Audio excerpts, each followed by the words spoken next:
Invoquemos al Espíritu, en nombre del Padre, del Hijo, del Espíritu Santo. Amén. Ven Espíritu Santo, llena los corazones de tus fieles, enciende en ellos el fuego de tu amor. Envía tu Espíritu y todo será creado y renovarás la faz de la tierra. Oh Dios, que aleccionaste los corazones de tus fieles con la luz del Espíritu Santo, haz que guiados por este mismo Espíritu saboreemos la dulzura del bien y gocemos sus divinos consuelos. Por Jesucristo nuestro Señor. Amén. Nuestra Señora de Guadalupe, ruega por nosotros. San Juan de la Cruz, ruega por nosotros. En nombre del Padre, del Hijo, del Espíritu Santo. Amén. Bueno, habíamos comentado la otra vez de hoy reubicar los elementos en la jornada y poner primero el comentario, leer la lectura de San Juan. Así ordenamos las cosas. Primero lo celeste y después lo terrestre. Y recuérdenme si me estoy equivocando, pero bueno, ahí vamos a empezar con el párrafo 3, ¿puede ser? ¿O ya lo habíamos leído? Estamos en la subida al Monte Carmelo. Habíamos empezado en el prólogo, estábamos detenidos en el prólogo de la subida al monte. Alguien me preguntó la otra vez, después San Juan tiene otro libro que se llama Noche Oscura.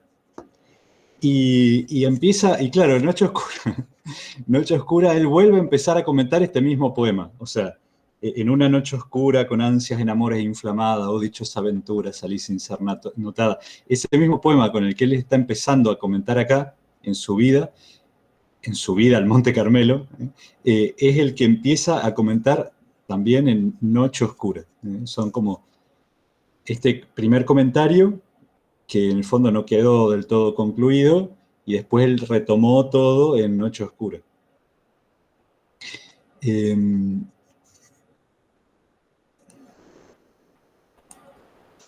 Sí, padre, tengo como para empezar a leer el punto 3, decís. Perfecto, sí. Así que Es ahí. yo por lo menos. Bien. Bueno, entonces él había dicho que iba a tratar de hablar y declarar qué es la noche oscura por la cual pasa el alma para llegar a la divina luz de la unión perfecta del amor de Dios, ¿no? Desde lo que trataba en ese poema alegórico, ¿no? Donde el alma es como la enamorada que sube escondidamente, porque mi padre que ve en lo secreto, ¿no? A encontrarse con el amado, ¿no? Entonces, estamos todavía en el prólogo, párrafo 3, dicen, o parágrafo 3.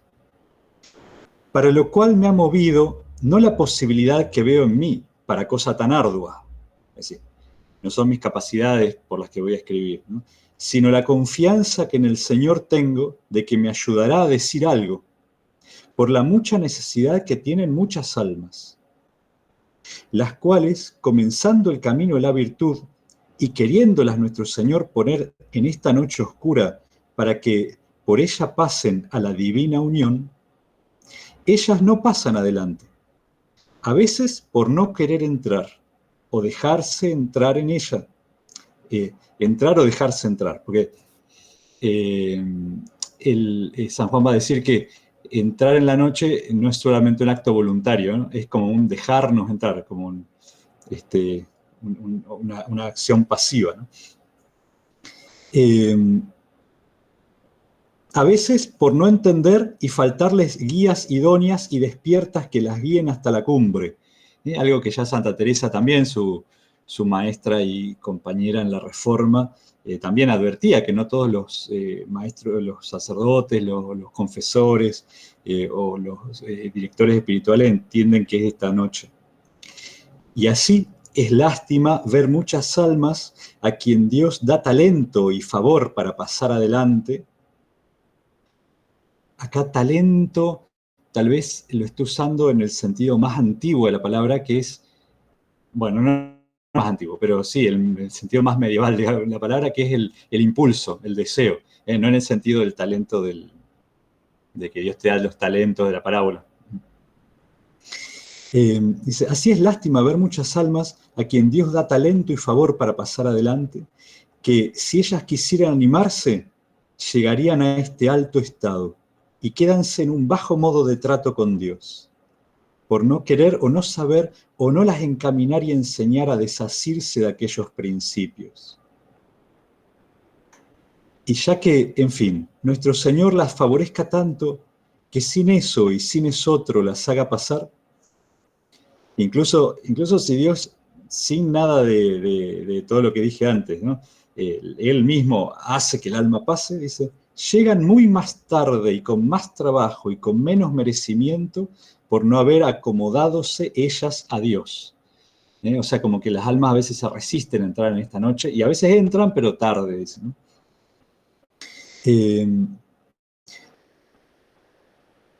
Dejándose poner libremente, eso es lo que nos faltaría, dejándonos poner libremente en el puro y cierto camino de la unión. Porque, aunque es verdad que Dios las lleva, que puede llevarlas sin ellas, o sea, Dios puede hacer con el alma lo que quiera, aunque el alma no quiera, no se dejan ellas llevar. Y así camínase menos, resistiéndose ellas al que las suficientes. Dice, pues no aplica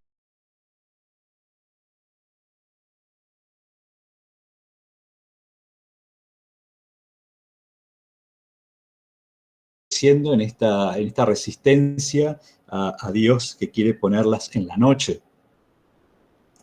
Todavía no explicó qué es la noche, pero nos está diciendo que nos quedamos en la superficie de la vida espiritual y que para pasar a la unión hay que pasar a atravesar la noche. ¿Por qué hay almas? Esta parte me encanta. Porque hay almas que en vez de dejarse a Dios y ayudarse, antes estorban a Dios por su indiscreto obrar o repugnar, hechas semejantes a niños, que queriendo sus madres llevarlos en brazos, ellos van pateando y llorando, porfiando, por seguir ellos por su pie, para que no se pueda andar nada, y si se anduviere, sea al paso del niño. Cuando los padres están apurados y quieren llevarte mucho trecho y los chicos patalean y todo, y que quieren ir caminando y van despacito. Qué buena metáfora. Debe haber varios. Hay varios chicos. Podrían confirmar. Padres con niños chiquitos pueden confirmar. Bueno, hasta acá se está entendiendo. ¿Algún comentario? ¿Algo que quieran?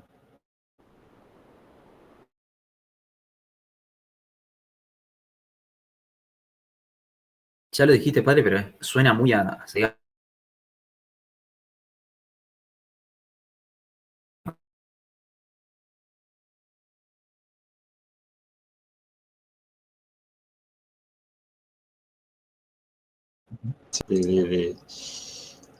de crecimiento en la vida espiritual, ¿no? De pasar de una devoción más exterior,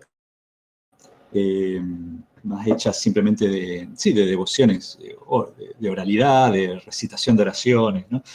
E incluso de, como va a decir él, de simples meditaciones, ¿no? Que también tal vez es lo que estamos más acostumbrados, leer un texto, meditarlo.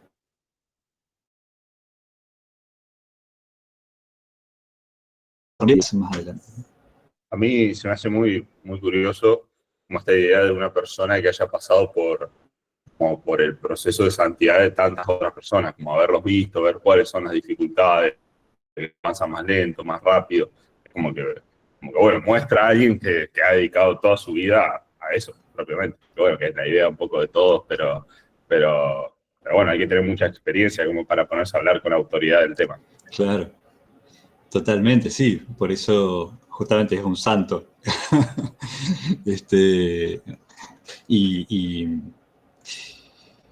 Y bueno, nos pinta un mapa de viaje, ¿no? En eso creo que hay una sintonía con la Odisea, digamos, en el sentido de que, ¿no? El viaje para volver a nuestra patria, ¿no? San Agustín diría, ¿no? La patria. Vamos al párrafo 4. Dice, y así, para saberse dejar llevar de Dios, ¿no? Hay que dejar...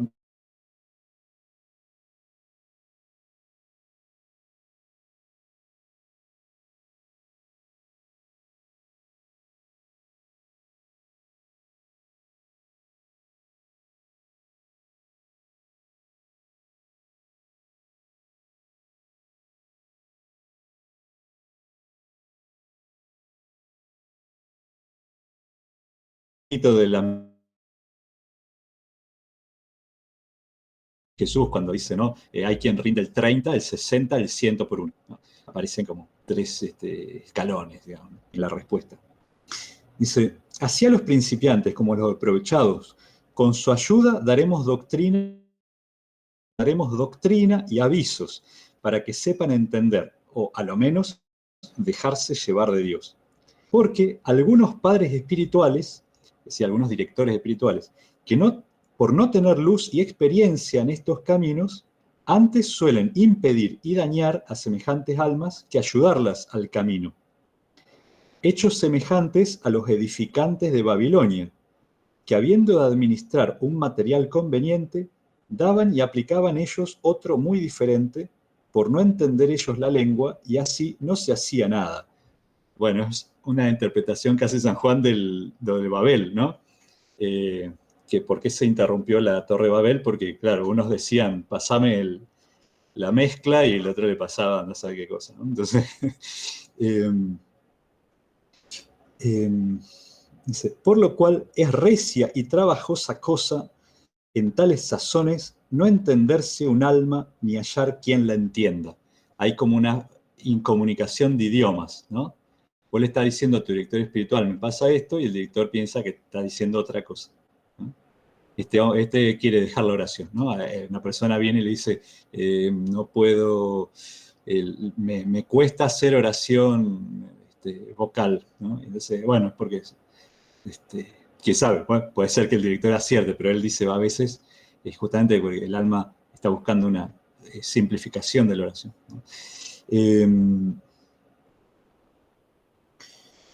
O confundir la asedia, ¿no? La pereza espiritual con ciertos estados también.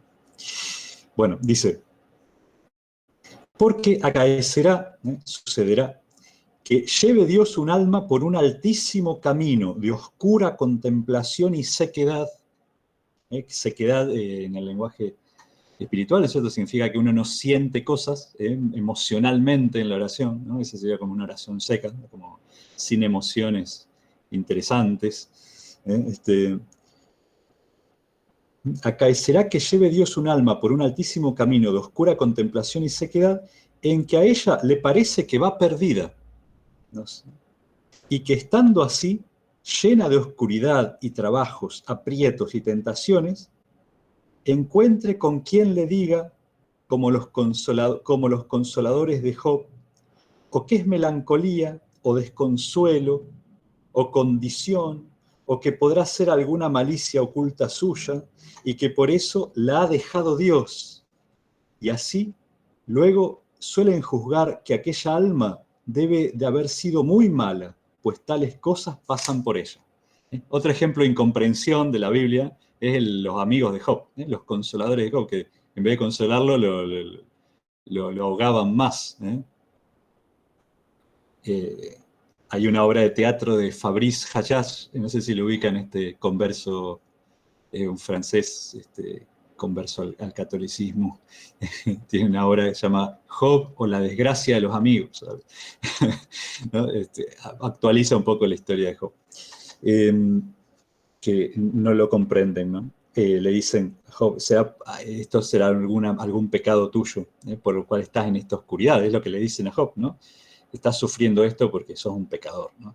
Y acá San Juan lo compara, ¿no? Con que a veces el director o un acompañante espiritual, cuando la persona está en esta sequedad y oscuridad, puede confundirla con melancolía, desconsuelo. Puede ser también, no sé que el alma tenga toda esta cosa, pero él dice que a veces se pueden confundir. Melancolía, hoy traduciríamos depresión, depresión, desconsuelo, o alguna malicia oculta suya, Y por eso Dios la ha dejado. En vez de darse cuenta que Dios la está acompañando y metiendo en esa noche oscura, a veces se puede pensar que simplemente Dios la ha abandonado, ¿no? Sigo en el 5 que viene siguiendo el texto, ¿no? Dice, y también habrá quien le diga que vuelve atrás, pues no haya gusto ni consuelo como antes en las cosas de Dios.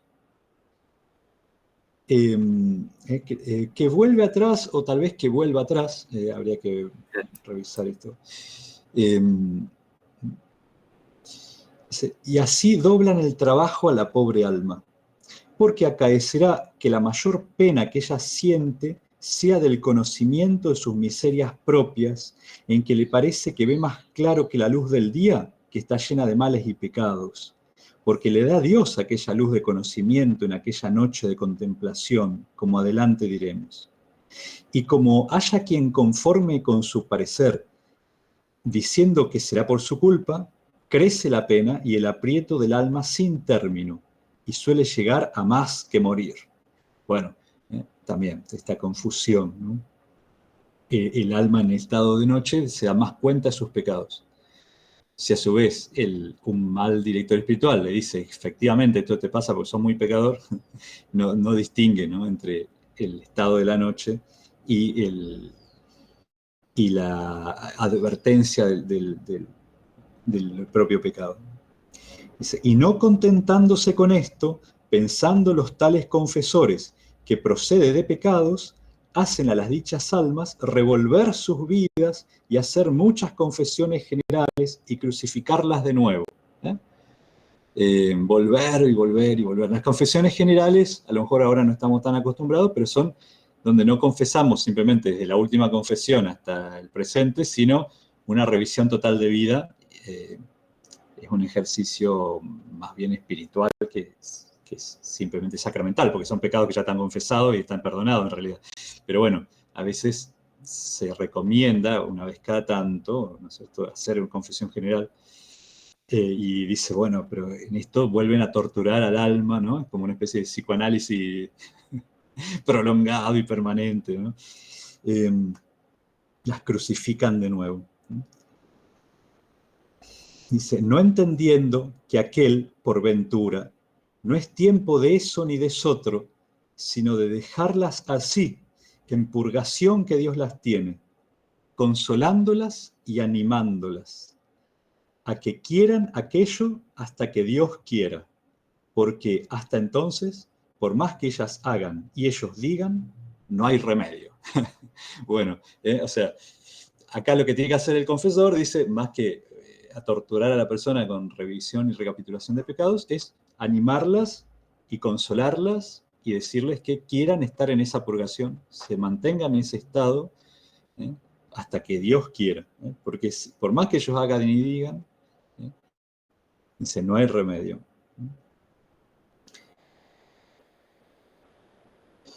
De esto habemos de tratar delante con el favor divino, y de cómo se ha de ver el alma entonces, y el confesor con ella, y qué indicios habrá para conocer si aquella es la purgación del alma, y si lo es, y si es del sentido o del espíritu, lo cual es la noche oscura que decimos, y cómo se podrá conocer si es melancolía u otra imperfección acerca del sentido o del espíritu. Bueno, acá entra como una distinción muy de San Juan, que está, bueno, inspirada en ciertas líneas antropológicas, digamos, que es distinguir sentido y espíritu. Acá, en San Juan, sentido significa la parte emocional, por decirlo así. La parte en que el alma humana ingiere en la dimensión animal nuestra, digamos, lo emocional, los sentidos, los sentimientos, las pasiones, y lo que él llama espíritu es lo que nuestra alma tiene que ver y relación con lo puramente espiritual, que vendría a ser la memoria, bueno, la inteligencia, la voluntad, y él agrega la memoria, porque está siguiendo más a San Agustín que a Santo Tomás, en el fondo, en esto, porque, ¿cierto?, en Santo Tomás la memoria cae dentro de los sentidos interiores, o sea, la memoria es algo más inferior. pero bueno, él lo pone como tripartito, porque él está siguiendo a San Agustín, que dice, ¿no es cierto?, que la Trinidad genera una huella trinitaria en todas las cosas, ¿no? Y entonces está el Padre, el Hijo y el Espíritu Santo, ¿no?, representados en memoria, inteligencia y voluntad, ¿no? Pero bueno, entonces cuando San Juan nos diga noche del sentido, sería la purificación más bien de nuestras pasiones, de nuestras emociones, del lado inferior del alma, por decirlo así, emocional, el lado más animal nuestro. Y la noche del espíritu es la purgación de memoria, inteligencia y voluntad. Bueno, entonces San Juan dice, yo le voy a tratar de decir, ¿qué es esto? ¿Cuándo es esto? ¿Cuándo es melancolía? ¿Cuándo es depresión? ¿Cuándo es asedia? ¿Cuándo es otra cosa? Digamos, voy a tratar de que podamos hacer el discernimiento.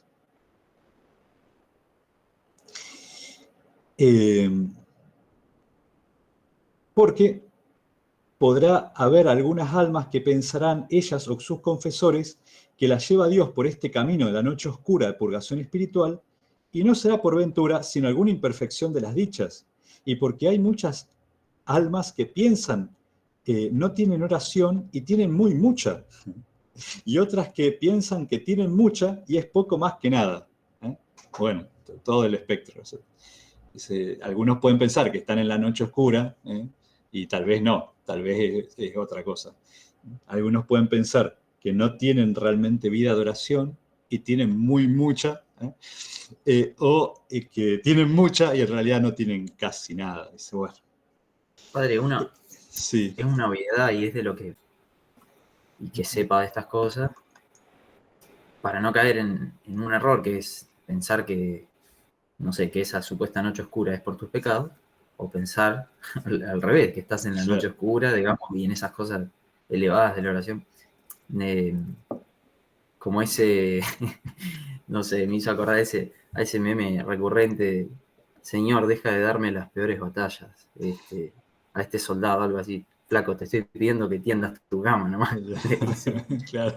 ¿No? O sea, parece una, no sé, una pavada, pero la importancia de que alguien te comente, te aconseje, te oriente, ¿no? Sí. Sí, primero porque no somos los mejores jueces de nosotros mismos, necesitamos a veces otra persona. Y después porque pasa esto, ¿no? Hay una profundidad en la vida espiritual que conviene contrastarla, ¿no? Sí, lamentablemente se va perdiendo mucho esto, ¿no es cierto? También pienso que, como ya decía Juan San Juan de la Cruz, la dificultad de conseguir un buen director espiritual, digamos. Sí. Porque creo que incluso para ellos mismos en esa época era difícil. Como él lo está diciendo, digamos, ya encuentran, digamos, malos directores o bueno, pensando históricamente en ese momento de reforma de la orden y un montón de cosas. Y nos pasa también hoy que es difícil encontrar, digamos, un buen director, digamos, alguien que te acompañe bien, y no te haga más daño. Claro. Sí, era difícil y es más difícil ahora. Y además, claro, no es solo una cuestión de ciencia, ¿no? O sea, porque uno puede haber leído San Juan, pero otra cosa también es la experiencia, ver la propia experiencia, pero también de haber acompañado muchas personas, ¿no es cierto? Entonces, el combo es complejo. Ahí, con lo que decía Juan, me hacía pensar que en prácticamente cualquier área de conocimiento o cualquier competencia, muchas veces pasa eso. Es decir, bueno, no sé, yo soy buenísimo jugando al fútbol. Y si jugabas con tus amigos del barrio nomás, y cuando empezaste a jugar en un club, bueno, al final no era tan bueno, ¿viste? Y era el más inteligente del curso. Empiezo la facultad, bueno, no era tan inteligente al final. Bueno, y como que muchas veces, nada, pasa eso, que sí, como si no tenés como una comunidad en la cual vos podés ver los caminos de otras personas y las luchas de las otras personas, también es como que sí, estás ahí solito y llegas a conclusiones que están muy lejos de la realidad, como esto, tender la cama, qué difícil que es, no, hermano, no, Es difícil, no digo que sea fácil. No, no. Claro. Bueno, bueno, si les parece, avanzamos un poquitito más y ya lo dejamos. Es el punto 7. Dice, hay otras que es lástima que trabajan y se fatigan mucho y vuelven atrás y ponen el fruto del aprovechar en lo que no aprovecha, sino antes estorba, y otras que con descanso y quietud van aprovechando mucho. Hay otras que, con los mismos regalos y mercedes que Dios les hace para caminar adelante, se embarazan y estorban y no van adelante. Y otras muchas cosas que en este camino acaecen a los seguidores de Él, de gozo, penas y esperanzas y dolores. Unos que proceden del espíritu de perfección, otros de imperfección. De todo, con favor divino, procuraremos decir algo, para que cada alma que esto leyere, en alguna manera eche de ver el camino que lleva y el que le conviene llevar, si pretende llegar a la cumbre de este monte. Y por cuanto esta doctrina es de la noche oscura, por ende el alma ha de ir a Dios, por donde el alma ha de ir a Dios, no se maravilla el lector si le pareciere algo oscura. Sí, bueno, San Juan dice, no se maraville que lo que yo digo parezca oscuro, porque estamos hablando de la noche oscura. Dice, lo cual entiendo yo que será al principio que la comenzare a leer. Al principio nos va a parecer medio raro todo esto. Mas, como pase adelante, irá entendiendo mejor lo primero, porque con lo uno se va declarando lo otro. Y después, si lo leyere la segunda vez, entiendo le parecerá más claro, y la doctrina más sana. Y si algunas personas con esta doctrina no se hallaren bien, hacerlo a mi poco saber y bajo estilo, porque yo no sé expresarme, dice, porque la materia de suyo buena es y harto necesaria. Pero paréceme que, aunque se escribiera más acabada y perfectamente de lo que aquí va, no se aprovecharán de ello, sino los menos. Porque aquí no se escribirán cosas muy morales y sabrosas para los espirituales, que gustan de ir por las cosas dulces y sabrosas de Dios, sino doctrina sustancial y sólida, así para los unos como para los otros, si quisieren pasar a la desnudez de espíritu que aquí se escribe. Bueno, este es un párrafo sobre sus propias dificultades sobre la dificultad del tema. El tema es medio oscuro, pero se va a ir aclarando con a pasar. Si lo leen segunda vez, dice San Juan, promete mejor comprensión. Dice, igualmente puede ser que yo no escriba bien, ¿no? Dice, igualmente yo no voy a poner, dice, escribir cosas muy morales y sabrosas. Acá hay que entender la expresión como que no voy a ser tan florido, digamos. Acá simplemente significa eso, ¿no? Sino que voy a tratar de ir al grano, es doctrina sustancial y sólida. Finalmente, el párrafo 9 dice, para terminar la introducción, ¿no? Dice, ni aún mi principal intento es hablar con todos, sino con algunas personas de nuestra sagrada religión, de los primitivos del Monte Carmelo, así frailes como monjas, por habérmelo ellos pedido, a quien Dios hace merced de meter en la senda de este monte, los cuales, como ya están bien desnudos de las cosas temporales de este siglo, entenderán mejor la doctrina de la desnudez del espíritu. Entonces él finalmente dice, bueno, últimamente estoy escribiendo para los monjes y monjas, frailes y monjas del Carmelo, ¿no? Entonces nosotros, incluso como ellos sacerdotes, ustedes laicos, en el siglo XXI ya estamos, digamos, prestando oídos a algo que San Juan ni nos pensó, digamos.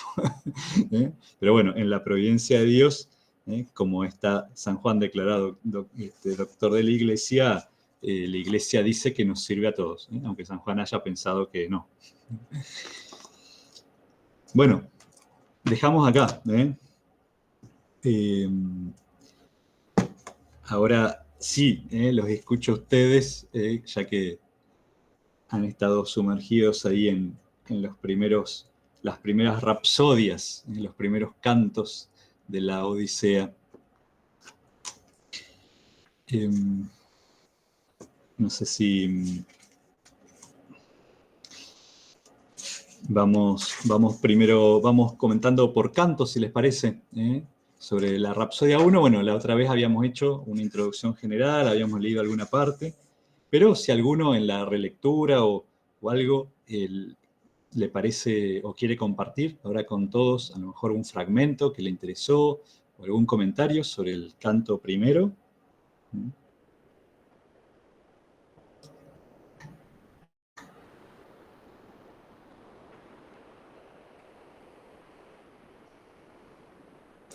Silencio. Padre, Sí, es en el canto primero acá, San Juan de la Cruz reportándose. bien, San Juan. No, hay en el canto primero,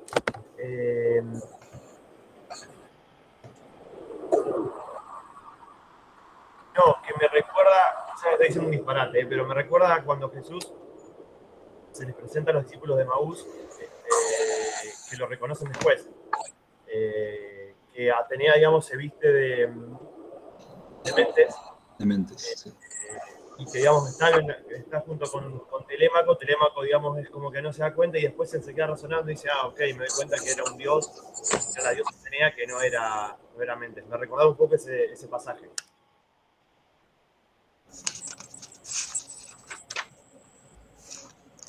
Sí, no está mal, ¿no? No está mal.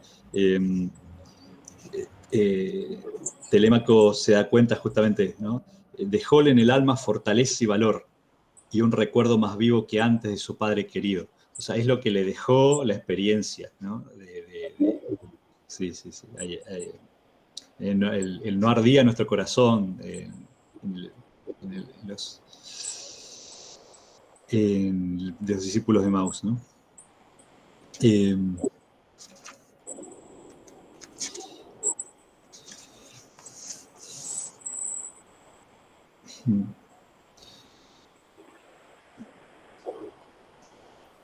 Bueno, acá a mí personalmente siempre me llama la atención, ¿no? Como, bueno, es algo, el cambio que ha sufrido la épica, digamos, ¿cierto? Que en la Ilíada, aunque no la hayamos visto, como saben, trata más bien sobre héroes y guerreros y la vida, la vida en la batalla, ¿no? En la Odisea recalque o incida tanto en la vida doméstica, ¿no? En la vida cotidiana, en la vida, en las cosas simples, en la atención que le presta, por ejemplo, que en la Ilíada es imposible, a los esclavos o a los siervos, ¿no? Como a la Euriclea, ¿no? Euriclea va a ser un personaje muy lindo, que es la nodriza, la anciana que fue nodriza de Telémaco y de Odiseo mismo, ¿no? Incluso se nos cuenta, ¿no? En los últimos versos del canto primero, dónde nació, había sido engendrada en Ops, había comprado el padre de Odiseo, ahora se me va el nombre, Laertes,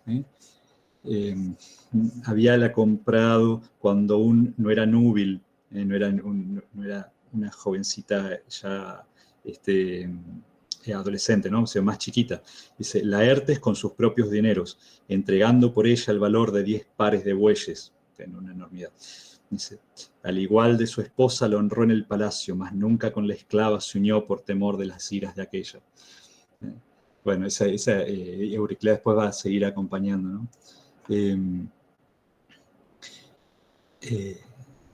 Iba pues allí dando a Telémaco luz, le quería cual ninguna otra sierva, y habíalo tenido en su guardia siendo niño. La puerta él abrió. Esta imagen me gusta mucho, que es cuando se va a acostar Telémaco. La descripción es sumamente de las acciones cotidianas al acostarse, ¿no? Y cómo ella cierra la puerta. Dice, la puerta él abrió del labrado aposento, acercándose a su lecho, quitóse la bata suave y en los brazos la echó de la próvida anciana. Esta luego la alisó con cuidados y plegando la prenda en un clavo, junto al lecho de finos entalles dejó la colgada. y sin más se salió de la alcoba, tiró de la puerta con la anilla de plata y corrió con la cuerda del cerrojo, mientras él en la noche, cubierto de finas aleas de las sábanas, meditando el viaje quedó de la que Atena le hablara.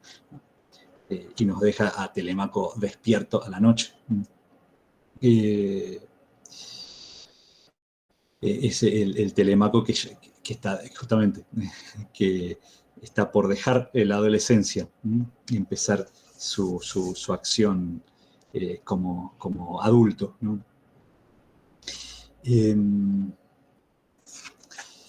No sé si lo ubican a este profesor de literatura italiana, Alessandro d'Avegna, que es escritor también.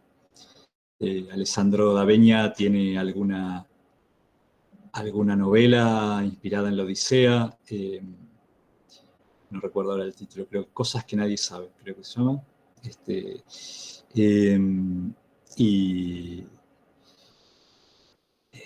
Y comenta bastante, ¿no? Estos cantos.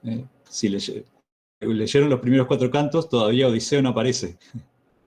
Nos hace aguantar la expectativa. Es el despertar, podemos decir así, de la búsqueda de Odiseo, ¿no? Es Telémaco buscándolo, ¿no? Es el hijo que quiere recuperar a su padre, no solamente físicamente, ¿no? Sino que también él tiene que hacerse adulto, ¿no? Nosotros como con Belu, que bueno, justo no pudo estar, pero anotábamos o charlábamos de que la valentía, sobre todo al final esto del despertar de la valentía, que no solo se da lugar en la guerra, sino que también hay que volverse hombre también en la casa.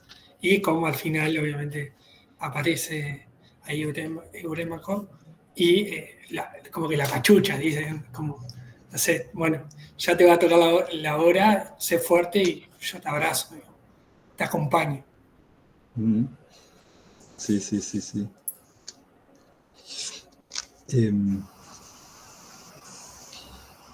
Bueno, si les parece... Al final como que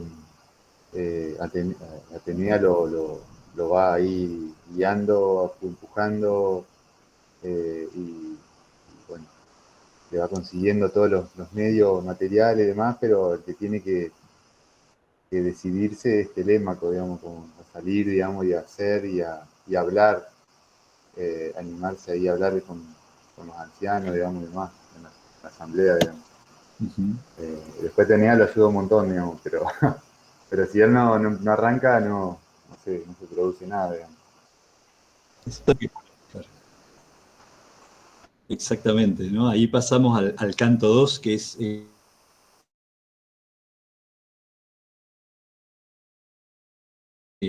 ¿se me corta o me escuchan? Sí.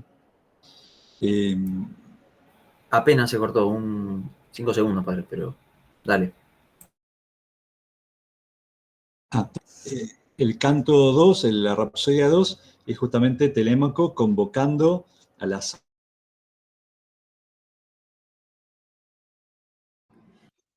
Bueno, lo público, el evento público por excelencia, ¿no? Y él aparte dirigiendo la... Apagamos la cámara, ¿eh? Oh. A ver. Sí.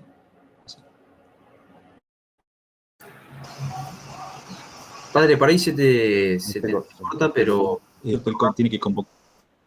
Padre, Sí. te escuchamos medio cortado, perdón que te interrumpa. Apago mi cámara. ¿Querés probar apagar tu cámara? Dale. Y vemos si mejora.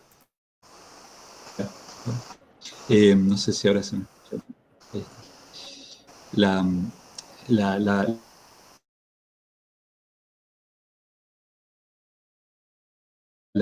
Estas monarquías pequeñitas, porque son islas, son pequeños reinos, ¿no es cierto?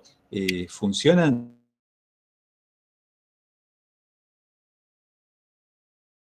convocatoria a los ancianos y a los, ¿no? Hay una coordinación, ¿no?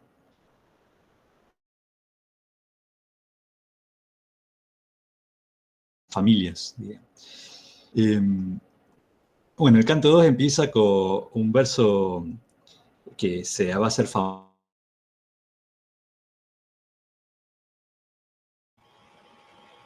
porque en el Quijote está parodiado, ¿no? Dice la aurora con los dedos de rosa, ¿no? Al mostrarse la aurora temprana de dedos de rosa, la diosa de la aurora, sus dedos son rosados, ¿no? Bueno.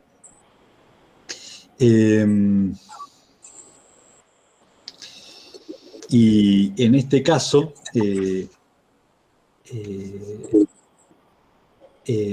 la asamblea van a aparecer las voces de justamente los opositores, ¿no? Sobre todo Antínoo. Antínoo va a ser el principal, el antagonista de Telémaco y de Ulises también, de alguna manera. Que es el que acaba de descubrir, ¿no es cierto?, porque lo ha denunciado una sirvienta, el ardid de Penélope. En sus salas suspendió del telar una urdimbre bien larga y tejía una tela suave y extensa, y a un tiempo nos dijo: pretendientes, que así me asediáis, pues ha muerto ya Ulises, no tengáis tanta prisa en casar, esperad que yo acabe esta tela en que estoy trabajando, no pierda estos hilos. La mortaja será del insigne Laertes el día que le alcance la parca fatal de la muerte penosa. Bueno, pobre, ya lo está matando a Laertes, al suegro, pero bueno. Laertes, incluso, como escucharon, Laertes tampoco está en el palacio, se ha ido al campo, ¿no? Está melancólico o depresivo por la partida del hijo también, ¿no? Dice, tal hablaba y logró persuadir nuestro espíritu prócer. Ella, en tanto, tejía su gran tela en las horas del día y volvía a destejerla de noche a la luz de las hachas. No se confundan, la palabra hacha en castellano también significa antorcha. Entonces, va a aparecer muchas veces en la literatura antigua y a veces uno piensa en el hacha de cortar leña. Por 3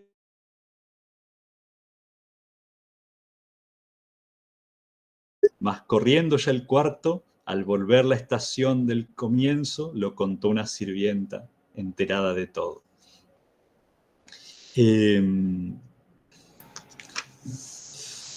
Padre, Bueno. ¿es simbólico o está a propósito, coincide o está a propósito el hecho de que justo está tejiendo la síndone, como en un momento dice, creo, después de decir Ulises ha muerto, digamos? También es cierto que es para su padre, pero parece como un símbolo de la muerte también de Ulises, que ella reconoce. Sí, parecería como que quiere terminar de enterrar a los antiguos reyes, digamos, ¿no? O sea, Laertes se ha despreocupado del gobierno también, ¿no? De Ítaca, y ella en realidad no cree que Ulises haya muerto, pero bueno, es parte del ardid, ¿no? Porque, sí, eso a mí también me parece un poco raro porque como si ella, ponele, se casaría con uno de los galanes, bueno, sí, en realidad dejaría de estar en la familia de Laertes, digamos, entonces lo dejaría sin mortaja, digamos. Esa sería la cuestión de por qué tenía que terminarlo antes de casarse de vuelta.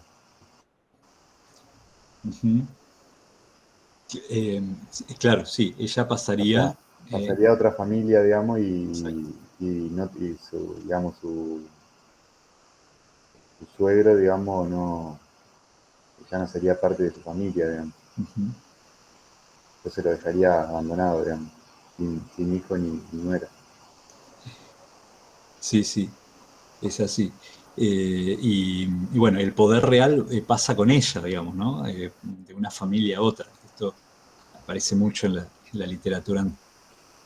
Digamos, eso también no tenía claro. Ulises era el rey de Ítaca. Sí. Reinaba sobre todos los otros señores, digamos, de la isla, que son los demás Sí. que están en la asamblea, digamos. Y si bien cada uno tiene su Sí. poder, digamos, en su casa o en su palacio, en su territorio, el que gobernaba era Ulises, digamos. O sea, que el que mandaba en todo era él, digamos.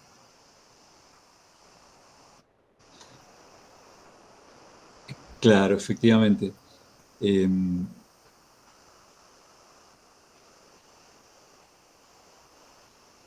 Todo adornado por la poesía, digamos, de manera que tampoco tenemos que pensar. O sea, está todo.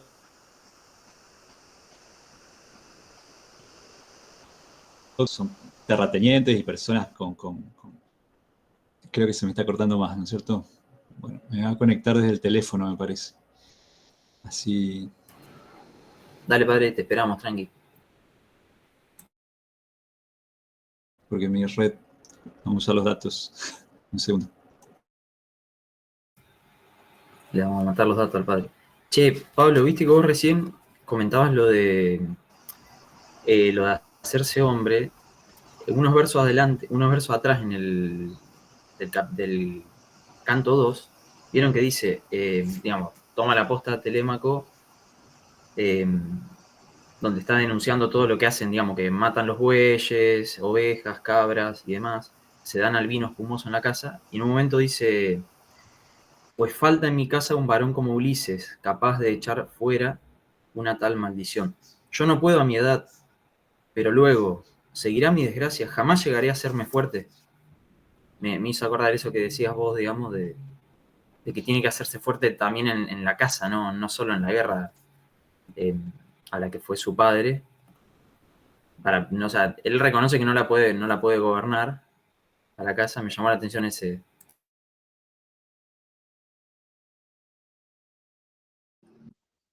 Y creo que es lo que pasa mucho, como no sé cómo se llama, seguro algunos sí, esto de que sale de la casa, como el héroe, no sé, tiene un nombre, de que cuando falta eso también es muy difícil hacerse hombre. Si nunca uno se experimenta una lucha externa, como que esa autoridad también cuesta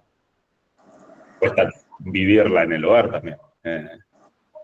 Pero Sí, Joseph Campbell. sí, Ese, sí. Sí. Tiene la teoría esa del periplo del héroe, ¿no? ¿Cómo se llama? Bilbo. Claro. Con Frodo. Tal cual. Así que bueno, sé, del canto 2, ¿alguno quiere comentar algún otro texto? Bueno, a mí me llama Dale, Pablo, habla. me llamó la atención, digamos, cómo los galanes, digamos, los opositores, digamos, se plantan en su postura, ¿viste? Y bueno, persisten en su misma actitud, digamos, de estar viviendo en la casa de Ulises y, bueno, empezar a tramar, digamos, la ruina de Telémaco. Como que hay también una batalla parece, entre los más ancianos que conocían a Ulises y eran sus amigos, digamos, y se ponen del lado de Telémaco. Y estos jóvenes que, digamos, un poco se quieren romper con esa tradición, tal vez, o con ese respeto de lo antiguo, y quieren llevarse un poco el mundo por delante. Entonces, digamos, no entran en razón y persisten en su actitud, digamos. Sí, y Atenea ahora viene de nuevo disfrazada de otro anciano, ¿no? De Mentor. Como antes estuvo de Mentes, ahora es de Mentor. Que es de donde tenemos también la expresión, ¿no es cierto? Ser el mentor de alguien, ser como Atenea es el mentor de Telémaco, ¿no?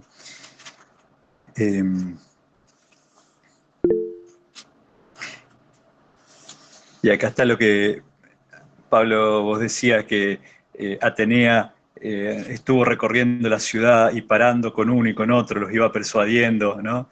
Ahora en figura del mismo Telémaco, o sea, también eh, hace de todo Atenea acá. ¿Alguien levantó la mano? Sí, yo levanté la mano. Sí, Dante. Me acordaba me pareció muy bonita la expresión cuando dice que hay, creo que algo así como pocos hijos que igualan en honra, en gloria al Padre, pero son muchos los que son peores que ellos, poniendo como la vara ahí muy alta, ¿no? Se pensaba un poco en la caída del hombre, ¿no? En cómo el hombre va alcanzando su altura, pero digamos, en descenso.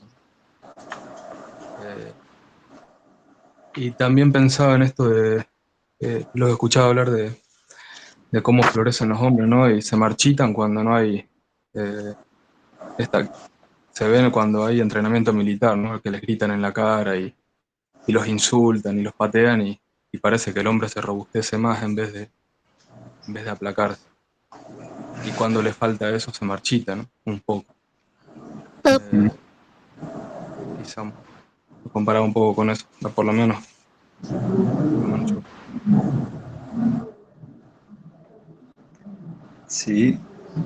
Paula, no sé quién estaba por decir algo. Alguien levantó la mano antes que yo, me pareció. Bien.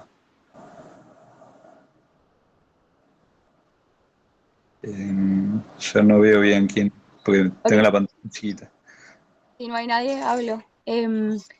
Yo me quedé pensando un poco en las águilas, ahí cuando están como en la reunión, ¿no? Que Zeus manda 2 águilas como un poco de confirmación para el resto de que Telémaco hablaba respaldado por los dioses. Sí, y pensaba sí. un poco en las figuras de las aves como mensajeras o como confirmadoras, digamos de alguna forma, de los dioses para los hombres, que es un recurso que también aparece en la Biblia. Yo al menos pensé en las palomas, ¿no? Como la paloma que le lleva, la paloma de Noé y el Espíritu Santo también, que aparece como paloma en el bautismo de Jesús, que es como la confirmación de que, bueno, que Él es el Hijo de Dios para los israelitas. Y bueno, pensaba un poco en esto, ¿no? Como que Zeus manda 2 águilas y Dios manda palomas. Como que me quedé pensando, bueno, pensemos un poco en por qué palomas. Me pasó un poco como cuando escuchás que el hornero es el ave nacional argentina, te quedas como el hornero, ¿en serio? Entonces, bueno, como que me quedé pensando un poco en las aves. Primero pensé en, bueno, quizá Dios usó ese recurso porque quizá, yo desconozco, en la mitología como que era algo frecuente, ¿no? Como que para los hombres las aves cumplían este rol, entonces quizá por eso eligió el ave y por eso el Espíritu Santo en forma de paloma y todo eso. Pero bueno, también me dio a pensar de, bueno, ¿por qué paloma? Propongo el tema. Sí, el tema son todos temas conectados, digamos, de alguna manera. Por un lado está que en los pueblos antiguos hay una idea de que en realidad, de que esta idea que es un poco supersticiosa, pero tiene un fundamento, digamos, que es que ellos pensaban que todas las cosas de la realidad estaban expresando algo, digamos, estaban diciendo algo, ¿no? Y el tema es que nosotros podíamos leerlo a eso, ¿no? Entonces los agüeros, es decir, interpretar los signos de las cosas era como si todo me estuviese dando... El tema es que, bueno, pensar que me está dando un mensaje, no un mensaje eterno, sino un mensaje momentáneo para mí en este momento. ¿Qué tengo que hacer? Tengo que ir para allá, tengo que ir para acá, ¿no? Como empieza el Miotzit, ¿no? Al salir de Burgos, o vieron la corneja diestra y al volver, o vieron la siniestra. Bueno, o sea, que ellos interpretan agüeros, ¿no? Y efectivamente, entonces acá Zeus envía 2 águilas como agüeros para... Pero lo curioso es que justamente están los que quieren verlo y los que no quieren verlo, ¿no? Los que dicen, no, dice, pájaros hay en todas... Dice, muchas aves... Eurímaco dice, ¿no? Dice, muchas aves recortan al día las luces del cielo, mas no todas nos traen vaticinios, ¿no? Cuando el signo parece como muy fuerte. Por otro lado está lo que vos señalás, qué diferencia hay entre una paloma, un águila, el hornero, tiene que ver con el simbolismo de cada ave, digamos, ¿no? Y cómo juegan en la poesía, en la literatura, ¿no? Entonces, águilas en la Biblia hay también, por ejemplo, en Isaías, si no recuerdo mal, o Ezequiel, ¿no? Hay un águila que representa, digamos, bueno, no sé, no voy a decir que representa, pero siempre tiene que ver con lo imperial. El águila tiene que ver en este caso, las águilas son las aves de Zeus, digamos, ¿no? Y por eso el águila, como signo de lo imperial, del gobierno, de la primacía, va a pasar a ser el símbolo de Roma y después se va a prolongar en todos los pueblos que pretenden de alguna manera cierto dominio sobre el resto del mundo, digamos, ¿no? Como, o sea, va a pasar al imperio sacro-germánico, va a pasar al águila bicéfala, ¿no es cierto? En Rusia va a pasar y así, ¿no? Permanentemente. Eh, pero en la Biblia está, ¿no? El águila que corta corta un gajo del cedro más alto y lo lleva para plantarlo y reservarlo en una montaña elevada, ¿no? También aparece el águila como un... y después en Apocalipsis va a aparecer como uno de los 4 seres vivientes también, ¿no? Invocando la llegada del que tiene que venir, ¿no? Sí, en cambio la paloma entra más en el simbolismo de lo maternal. La paloma para Israel es el ave materna por excelencia y el ave que representa también al mismo pueblo, a veces al mismo pueblo de Israel, que es llamado paloma, en el Cantar de los Cantares, ¿no? Mi paloma, mi amada, que te oculta en las grietas de las peñas.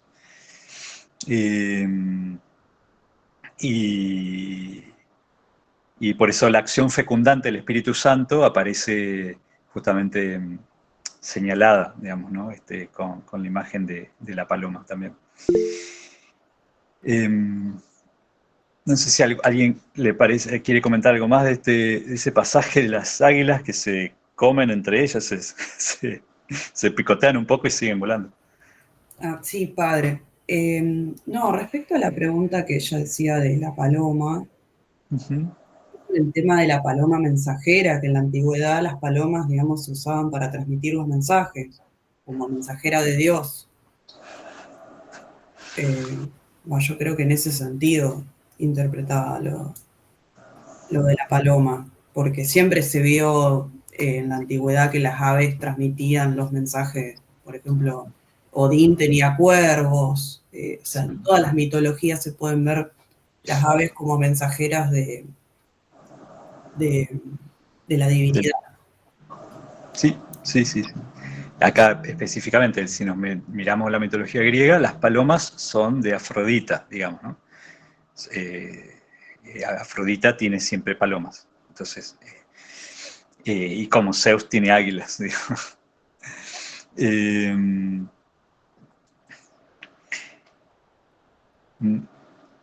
Pero bueno, ahí se... ¿Los horneros? ¿Y los horneritos?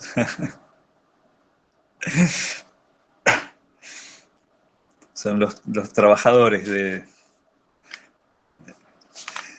los que ponen más el empeño en hacer la casita. Bueno. Yo quería hacer un comentario comparando la Odisea y la Ilíada con el Nuevo y el Antiguo Testamento.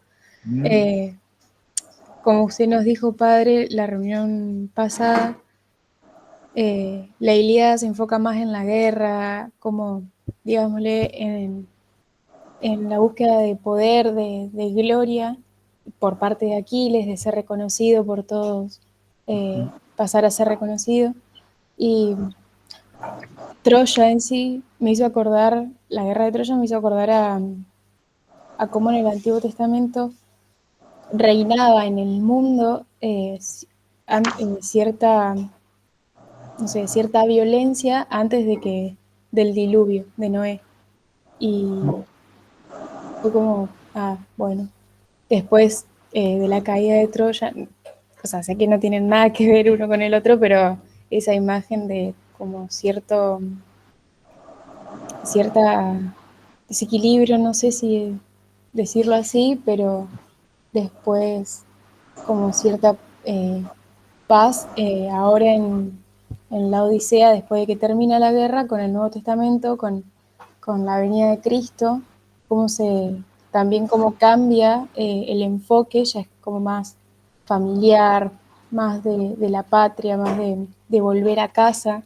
Es como, me hizo acordar también al pasaje, a la parábola del hijo pródigo, del Padre bueno, de que siempre Jesús, el mensaje de Jesús es ese, volver siempre al Padre, como Ulises quería volver a su casa, volver con su familia. Jesús nos invita a eso, a siempre buscarlo al Padre, volver a la patria, volver a centrar los ojos de donde salimos. Ujú. Sí, sí, o sea, por más que hay una distancia inmensa entre una literatura y la otra, ciertamente lo que vos estás señalando es algo que está ahí, digamos, en el sentido que la gloria, digamos, de los hombres, pero la gloria divina en el Antiguo Testamento se manifiesta en la victoria, digamos, sobre todo en que Dios triunfa sobre los enemigos y pone a Israel en un lugar de privilegio, ¿no? Y tiene que ver con esa manifestación justamente de que quede claro la trascendencia divina, digamos, ¿no? Y por otro lado, en el Nuevo Testamento puede parecer a muchos ojos más oscuro en el sentido los acontecimientos son más domésticos, son más aparentemente, entre comillas, más pequeños, ¿no? No hay un pueblo cruzando el Mar Rojo, ¿no? La Pascua ocurre en la muerte de Cristo y en la resurrección, que la van viendo, sí, los 500 hermanos reunidos, pero quiero decir, la ve una comunidad que no es todo el pueblo, digamos. Entonces, hay una realización de la gloria de Dios en lo inmanente, digamos, en lo más también, ¿no? Una manifestación de Dios encarnado, justamente, ¿no? Y hay algo de eso, ¿no? En la Odisea, la gloria de Ulises está justamente en volver. Acá Joa pone...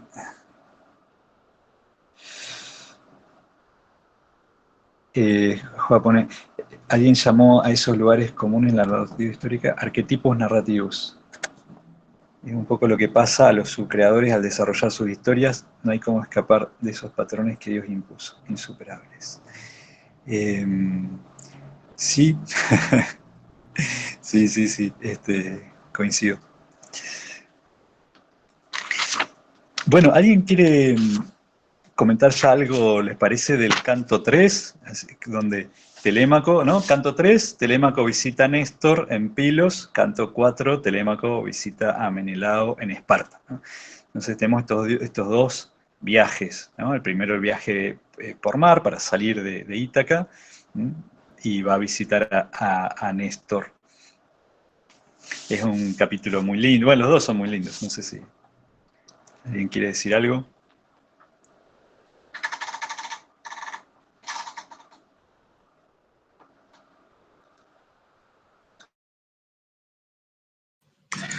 Hay una parte que sí me atrapó, una descripción, pero no sé si está en el canto 3. Bueno, comentala. Dice...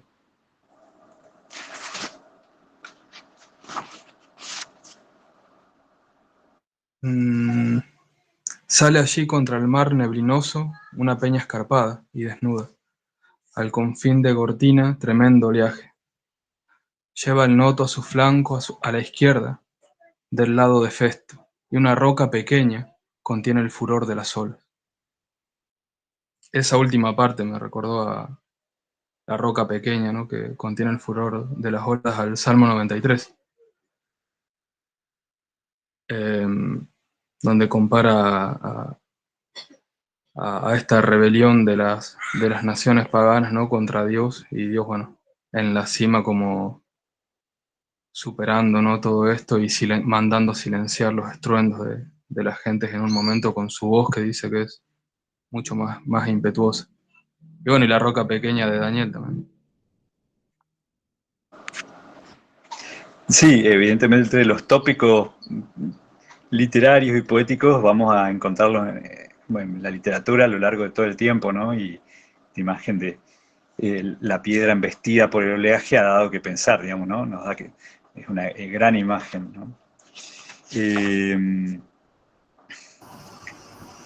Algo que, bueno, me llama la atención y que ya lo dijimos la otra reunión, pero bueno, a mí me llama la atención es el tema de la hospitalidad, digamos, en cada lugar que ellos llegan, no importa qué estén haciendo, en qué situación estén, digamos, sino que reciben a los huéspedes, los incorporan en su mesa, digamos, y hay todo un ritual, digamos, de recibimiento antes de ver por qué, digamos, vienen a visitar o, digamos, cuál es el motivo del viaje, digamos.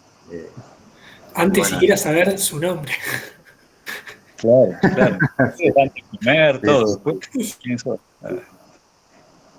sí, Sí, es sí. fantástico. El canto 3 abre prácticamente con la descripción del asado ese. Sí.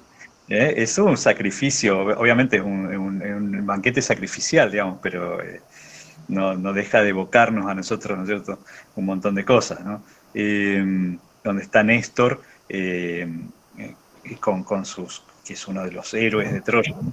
Con sus hijos, respetaban la carne, eh, este, y, y ahí los reciben, ¿no? Y hacen libaciones, la libación es un homenaje que se hace a los dioses en el banquete, ¿no? Uno toma la copa que va a beber y hace una oración, como cuando nosotros hacemos la acción de gracias, diríamos, antes de empezar a comer, ¿no? Y se arroja un poquito de la copa, se vierte un poco, ¿no? Un chorrito de la copa en la tierra, ¿no? Por eso San Pablo va a decir, estoy a punto de ser derramado como una libación, ¿no? En la hora de mi partida se aproxima, ¿no? Entonces, hacen este homenaje a los dioses ante el banquete, y lo curioso es que la misma Atenea, transformada en mentor, hace una oración a Poseidón. O sea, es una diosa que le hace una oración a otro dios, ¿no?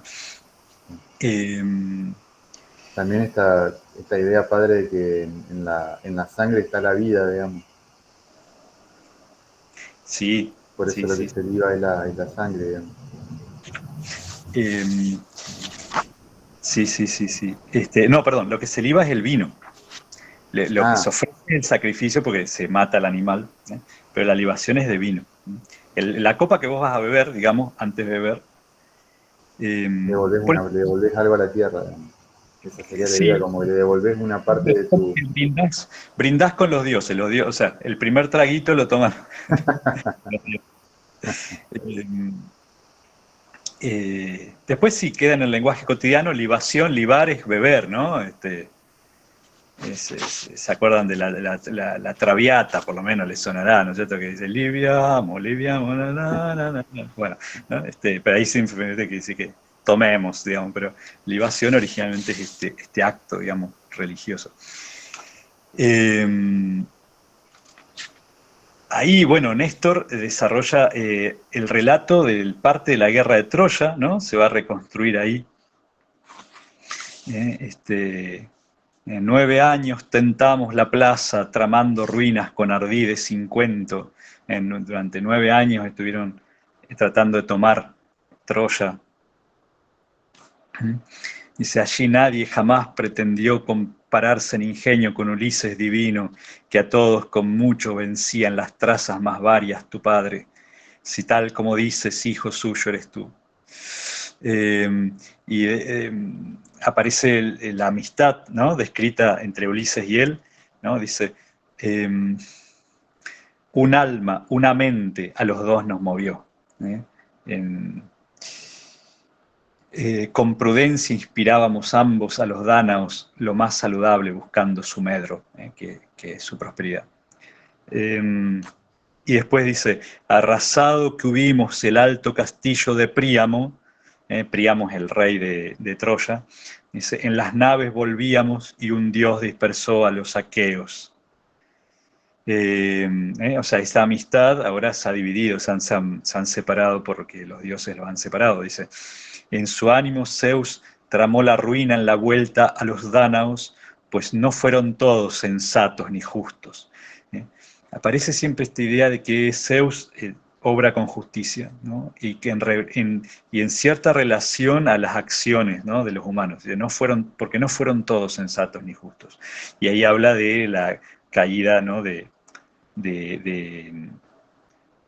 Agamenón, ¿no? Habla de Menelao y Agamenón, los dos hermanos reyes.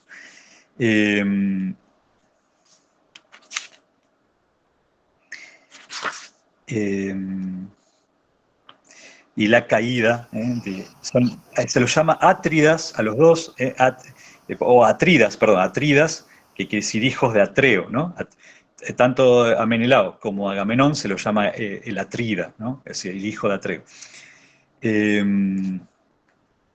Y como, bueno, lo que comentamos la otra vez, ¿no?, que Agamenón ha dejado o sea, Helena era esposa de Menelao, ¿no? La raptada. Raptada, pero ella hace, digamos, sin forzarla, digamos, ¿no? Después ella la encontramos ahora en el canto 4, ¿no es cierto? Si leyeron el canto 4, ella también es feliz volviendo con Menelao, ella no tiene problema. Entonces Agamenón tiene que irse a dirigir los ejércitos de los dánaos a Troya. Y la deja a su esposa, Clitemnestra, con un Aedo. Es curiosa la figura del Aedo, del poeta, ¿no? Pero al Aedo Egisto, que va a ser el amante de Clitemnestra, lo hace abandonar en una isla. Y entonces, cuando vuelve Agamenón, Clitemnestra lo va a asesinar. Y un poco en venganza, porque él sacrificó a Ifigenia para irse a Troya, ¿no? Y sacrificó a una de las hijas. Y Orestes, el hijo de Agamenón, va a vengar a su padre matando a Clitemnestra. Por eso dice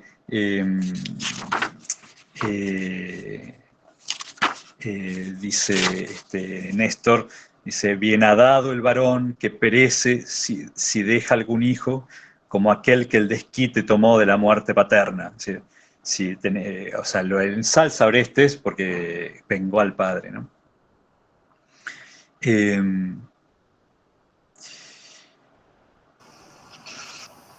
Y algo que vi que sucede en estos cantos es que también el acompañamiento de Atenea y toda las actividades que le va dando a Telémaco las va, digamos, retirando un poco. Porque Atenea lo acompaña hasta lo de Néstor, y después lo empuja a que vaya con el hijo de Néstor, digamos, hacia la tierra de Menelao. Y ya ella se va, digamos, un poco lo suelta y empieza a estar empieza a ganar independencia y una vez que movió un poco la ficha, digamos, lo empieza a dejar, digamos, que haga su viaje. Exactamente, sí, sí. Y acá se retira Atenea con una gran desaparición final, ¿no es cierto? De nuevo aparece el águila, ¿no? Ahora ella se transforma en águila, ¿no? Y el pasmo tomó a los aqueos, ¿no? Se dieron cuenta de que ese anciano guerrero que estaba ahí era la diosa.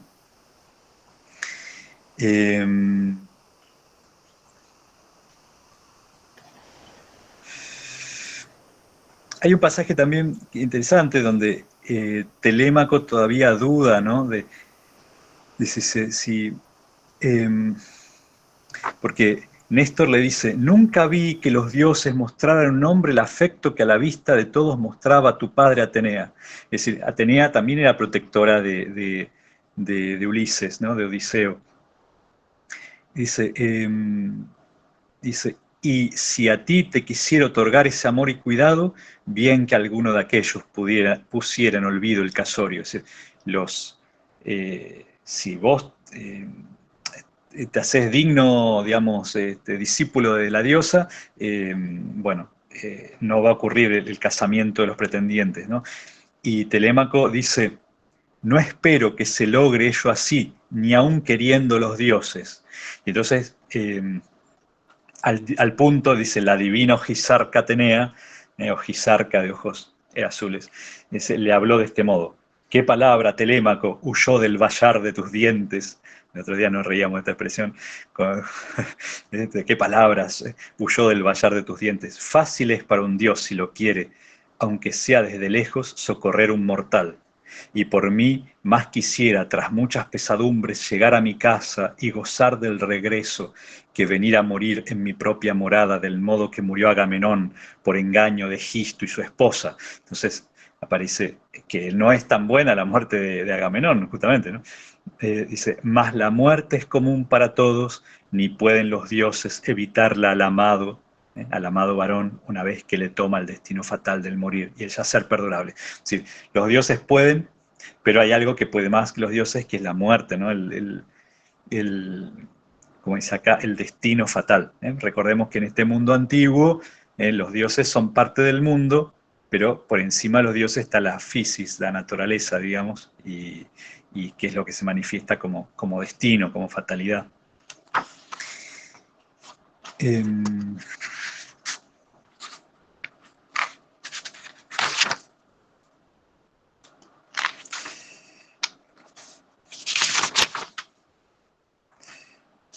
Bueno, del canto 4, Telémaco va a Esparta, lo acompaña Pisístrato, ¿no? El hijo de Néstor. De nuevo aparece un Aedo, el Aedo divino cantaba y un par de payasos hacían cabriolas.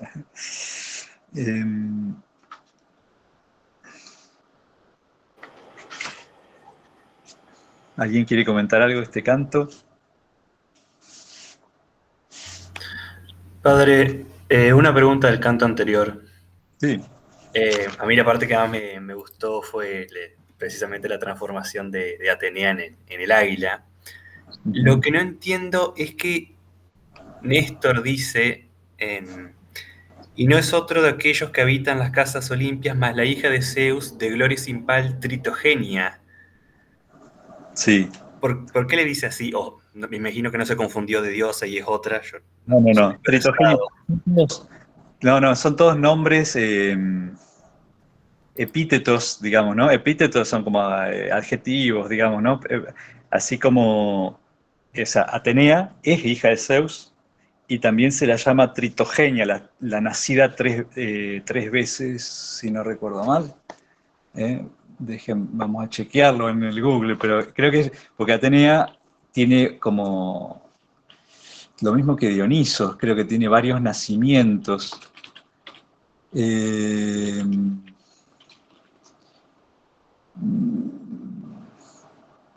Bueno, claro, acá aparece una Tritogenia, hija de Leonor. Claro, como hija de Tritón, dice acá, no sé. No, bueno, dato para chequear esto, de la Tritogenia. ¿Por qué aparece ese... Sí, porque lo busqué y aparecía otra Tritogenia o como una hija de Tritón. Sí, pero nada que ver.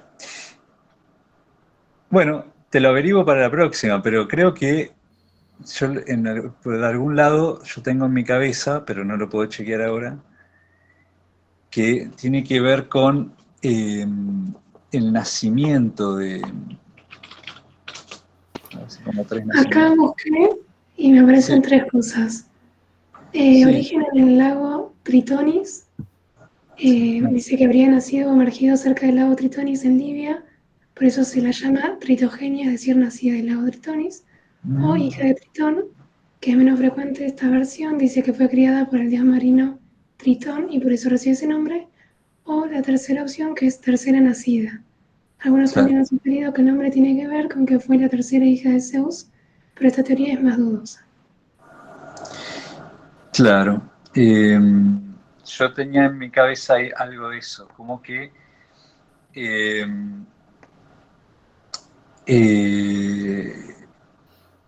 venga, acá tengo, dice, Zeus se casó con Metis y ella concibió a Atenea. Zeus se tragó a Metis antes de que diera luz.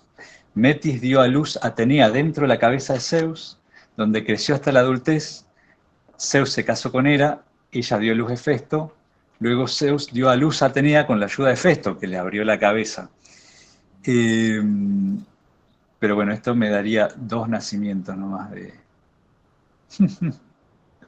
Acá hay Bueno. una teoría que respalda de que fue criada por Tritón. Es hija de Zeus, pero fue criada por Tritón junto con su hija Palas.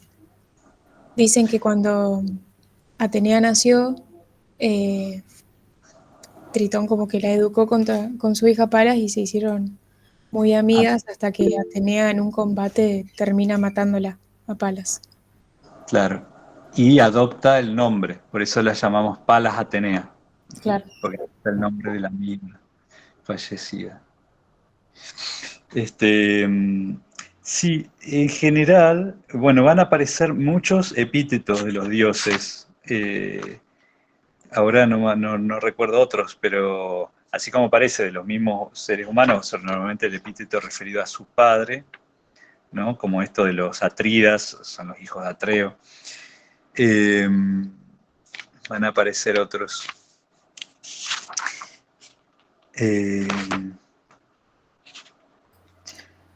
Pensé que iba a ser más simple. Era una curiosidad nomás.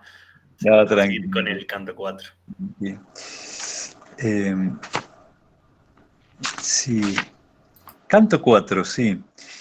Es interesante porque aparece la figura de Helena, bueno, Menelao y Helena con su rueca de oro.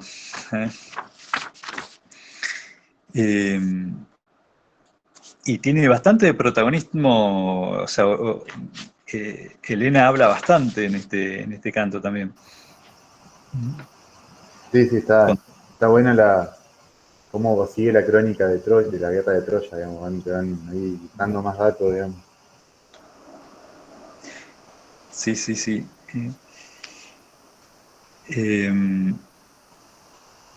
Y ella relata algo que me parece que es interesante, que Ulises, una anécdota de Ulises, bueno, antes de esto, me pareció siempre muy curiosa el uso de, o sea, Helena también vinculada, no diríamos que a la magia directamente, pero sí, digamos, al uso de fármacos, ¿no? Drogas, diríamos. En el vino que estaban bebiendo les puso una droga, gran remedio de hiel y dolores y alivio de males. Beberíalo cualquiera disuelto en colmada vasija y quedara por todo aquel día curado de llantos. Como estos sabios remedios se los dio Polidamna, esposa de Ton, el de Egipto, el país donde el suelo fecundo produce más drogas, cuyas mezclas sin fin son mortales las unas, las otras saludables. Mas todos los hombres allí son expertos como nadie en curar, porque extraen de Peán su linaje. Una vez que vertió el elixir y mandó echar el vino, retornó a entretenerlos Helena con estas palabras. Y Helena cuenta una anécdota que no está en otras partes, en otros relatos, que es que Ulises entró como espía en Troya. Y creo que adelanta un poco este Ulises disfrazado o transformado que va a aparecer al final. Dice, deformándose él mismo la piel con heridas crueles y colgando del cuerpo unos malos harapos de ciervo, se introdujo en la vasta ciudad enemiga. Su engaño le llevó a parecer un mendigo cualquiera. Cuán otro de Ulises que andaba entre el campo y las naves varadas, y con este disfraz introdújese en Troya, Cayeron los demás en la trampa. Yo sola advertíla entre todos y empecé a preguntarle. Taimado esquivaba mi empeño, pero luego de haberle bañado y ungido de aceite, de ponerle otra ropa y jurarle con gran juramento que no habría de decir a los teucros quién era hasta tanto que se hallase de nuevo en sus tiendas y raudos bajeles, me contó de una vez todo el plan que los dánaos tenían, y después de matar con el bronce un sinfín de troyanos, con los otros argivos tornó sabedor de mil cosas, ¿no? Esto de el espía, esto también aparece en la Biblia, ¿no? En el libro de Josué, ¿no? Cuando van a tomar Jericó, ¿no? Van los espías y son descubiertos por una mujer, en ese caso es Rahab, es una prostituta en el caso bíblico, pero oculta el hecho de que ella se da cuenta que son espías, los protege incluso, y eso permite que ellos puedan volver y después conquistar la ciudad. Aparece esta imagen de Odiseo, Ulises espía. Me gustó bastante.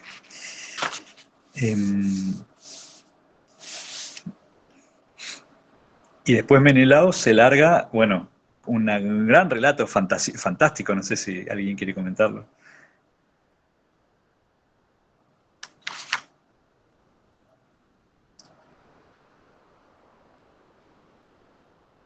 Hay una pelea ahí que...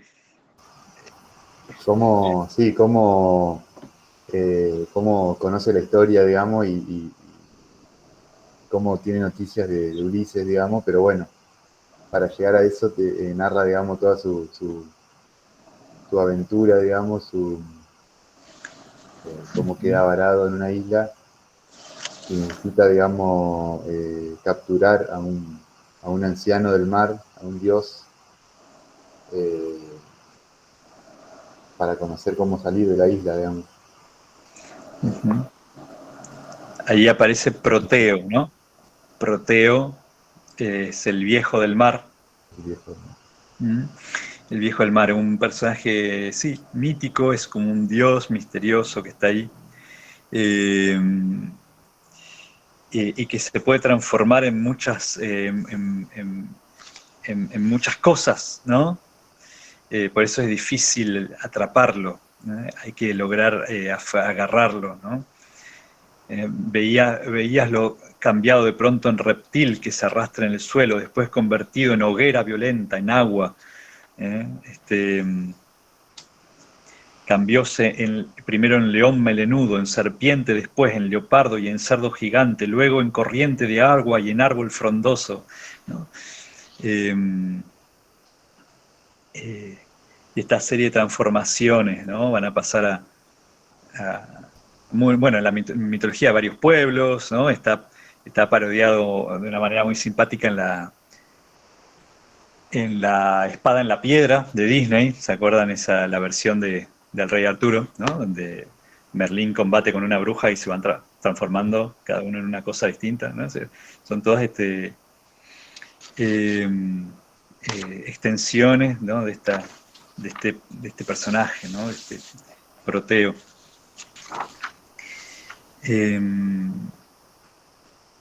Hasta que, bueno, justamente logra contarle qué es lo que ha pasado.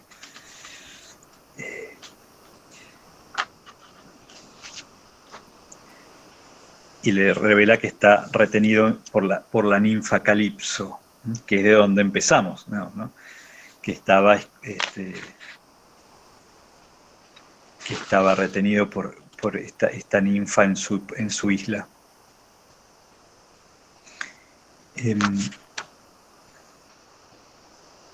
Hay una parte que hablan de cómo, de la vuelta de Troya. Ahí no entendí bien, digamos,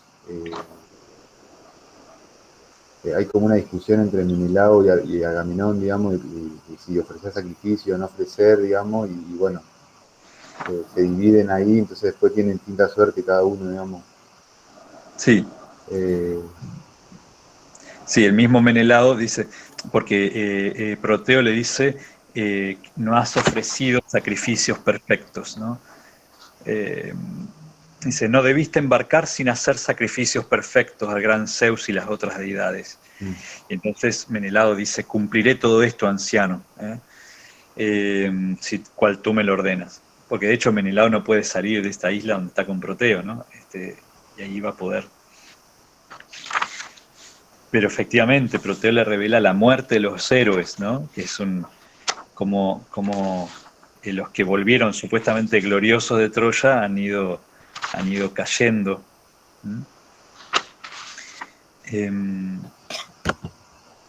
El primero en perderse fue Ajax, le dicen.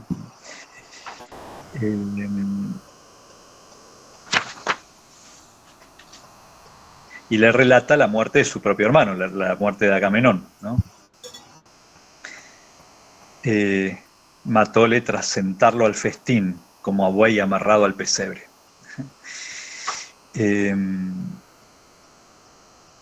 Y bueno, también aparece, bueno, todo esto ocurre en una isla, digamos, en la isla de Faros, ¿no? La isla donde los egipcios tenían el faro, la torre iluminada, que es como un lugar simbólico también, ¿no? Un lugar especial, es un lugar misterioso de Egipto, ¿no? Y también una cosa curiosa, dice algo que los egipcios siempre dijeron, ¿no? Dice, al Egipto tornaron las naves, el río cuyas aguas se derivan del cielo, ¿no? Esta idea que nadie sabía dónde el Nilo, el río Nilo, de dónde surgía, ¿no? O sea, buscar las fuentes del Nilo fue siempre una aventura muy difícil. Entonces los egipcios siempre decían que el Nilo venía del cielo, ¿no? Con un sentido espiritual también, obviamente, ¿no? De que esta vida que ellos estaban recibiendo viene de lo alto, ¿no?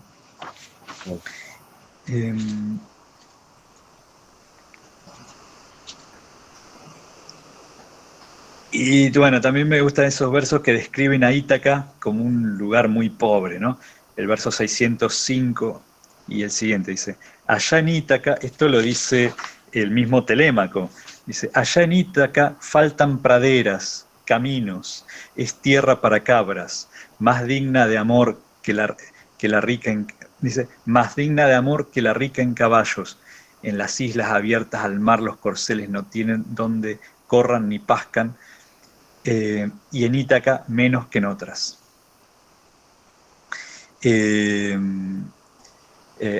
Aparece este amor por una tierra que en realidad es muy pobre, pero es la patria, ¿no? Bueno, y finalmente volvemos a Ítaca, ¿no? Las últimas páginas, diríamos, sí, 624 en adelante, ya estamos en Ítaca y están conspirando para deshacerse de Telémaco directamente, ¿no? Hasta acá Telémaco no les dio problema, pero ahora quieren aprovecharse. Lo que ya Euriclea le había dicho a Telémaco, si te vas, los pretendientes van a conspirar para mandarte a matar en el viaje, porque matarte acá en Ítaca sería más difícil. Y entonces ahí empieza esta conspiración.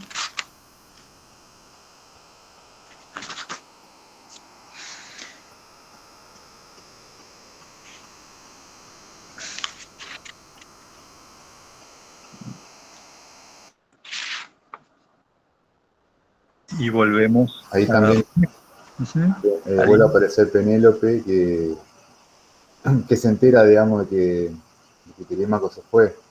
Al principio se lo había mantenido oculto por medio de la servidora. Claro, yo me imagino en esa escena, digamos, de que Penélope estaba media como que guarnecida en su aposento alto, digamos, y no quería ni aparecer, digamos, por el palacio. Entonces, digamos, no nota, digamos, inmediatamente la ausencia de Telémaco, hasta que, bueno, ahí al final del canto 4 se se da cuenta y bueno, conoce, digamos, el viaje de Telémaco y bueno, también los planes de los galanes, digamos. Ujú. Sí, sí. Creo que ahí, digamos, el canto 4 nos deja con todo el planteo va cerrando, digamos, esta primera parte, justamente estos primeros 4 cantos funcionan como toda una gran preparación, ¿no? De dónde están todos antes de que aparezca Odiseo, digamos, en la trama. Y nos deja con la técnica del suspense, digamos, ¿no? De la literatura, Sí. que no sabemos qué va a pasar, ¿eh? Entonces nos hace volver, ¿no? Nos hace pasar a otro espacio. En el canto quinto vamos a encontrar recién qué pasa con Odiseo y Calipso. Bueno, no sé si alguien más quiere hacer algún pequeño comentario o leer algún verso que le haya gustado.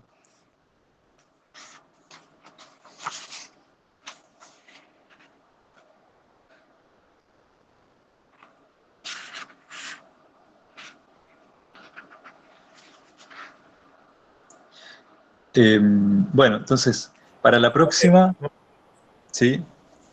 No, que me gusta también cómo cierra el canto 4 con esa especie de claroscuro, digamos. Como que la revelación va de a poco. Le indica, sí, por el hijo, como por el futuro del hijo, y cuando dice, la discreta Penélope entonces le dijo en respuesta, si en verdad eres Dios, la voz de una diosa, habla y dame noticia de aquel desgraciado que añoro, si en algún sitio vive y contempla las luces del día, o murió y ha venido a parar en las casas de Hades. Pero aquel vaporoso fantasma le dijo en respuesta, nada puedo decirte en verdad sobre aquel de quien hablas, si está en vida o ha muerto, y es necio el hablar vanamente.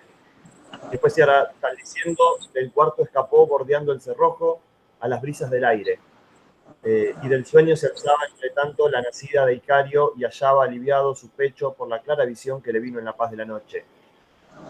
Digo, es como esto, ¿no? Como no puede saberlo todo. Sin embargo, se queda como que después con esa paz a la vez de que una divinidad se comunicó con ella y le indicó en parte, ¿no? Como que tenga esa del hijo. Sí. Sí. Sí. Y bueno, un detallecito más que yo había señalado cuando lo estaba leyendo es varias veces menciona, yo ya lo había dicho la otra vez, que Ulises está identificado con el ser paciente y sufrido, ¿no?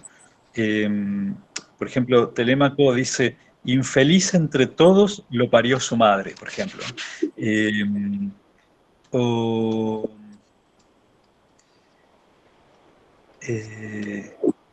el más sufrido de los mortales, ahora no lo estoy encontrando, también. Parece esta marca especial, ¿no? Que como que en otros personajes de la mitología no aparece tan claramente o tan dicho, tan abiertamente, ¿no?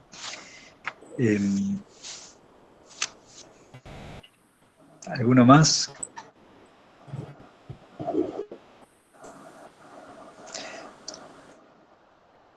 Ahora tenemos por delante el canto el 5, 6 y 7. Tres cantos.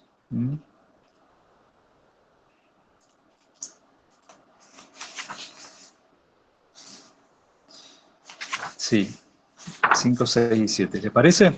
Sí.